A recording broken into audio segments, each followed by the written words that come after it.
why it took me so long to come up with this. I love October. It's my favorite month, as I talk about all the time. So this year, instead of ending October, I just decided to extend it by a couple of weeks, carving a few out of November, and it has been glorious.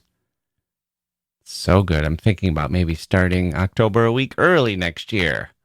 September can probably spare it. If I can get up to 2 months of October, if I can double October, that's 1/6 of the year of my favorite month.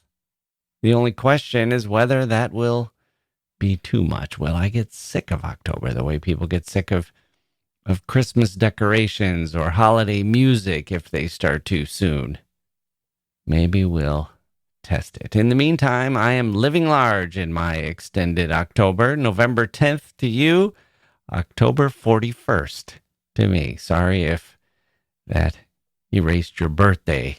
If you had an early November birthday, I guess I erased it. But then again, missing a birthday now and then isn't the worst thing in the world. I'd trade mine for 2 extra weeks of October every single year. Okay, so Alexander Pushkin. Let's start with him. He was born in 1799, the Romantic era, if you're keeping track. If you want to compare him with others in Europe, that's 4 years after Keats, the youngest of the 6 great English Romantics.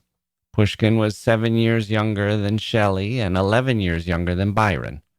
In France, he was born the same year as Balzac, at 3 years ahead of Victor Hugo. I think if I had to choose one romantic figure who was important for our comparison purposes, even though Pushkin spoke French and read French widely, I'd say it was probably Byron. Pushkin read Byron, I think probably saw in him a kindred spirit in many ways, but he saw flaws in Byron too, which can be just as influential. If you see someone roughly your age or a little bit ahead of you whom you think is perfect, it might leave little room for your own artistry and development. That happened to Dr. Johnson, as we know. He thought Pope and Dryden had perfected the form. No room for him. It hindered his poetry. Turned to criticism instead. But if you see someone who's missing something, someone who's a little ahead of you but is a little flawed, or your contemporary who's taking up all the oxygen but you think he's not quite as good as what you yourself might be able to accomplish, well, then there are gaps that you can step in and fill.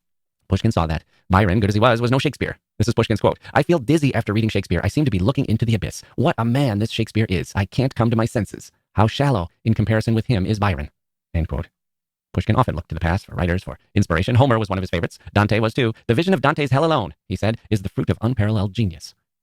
There's a book called The Song of Igor's Campaign, an epic in Old Slavic, which is kind of akin to Beowulf or The Song of Roland. Pushkin read and reread that book 1,000 times. He read Sir Walter Scott and Stendhal and Goethe, Moliere and Voltaire, a pan-European education, absorbing it all. But who was he, and what did he do with that knowledge? Let's take a quick break and then return to our subject, Alexander Pushkin, the man on the verge of incepting Russian literature, after this.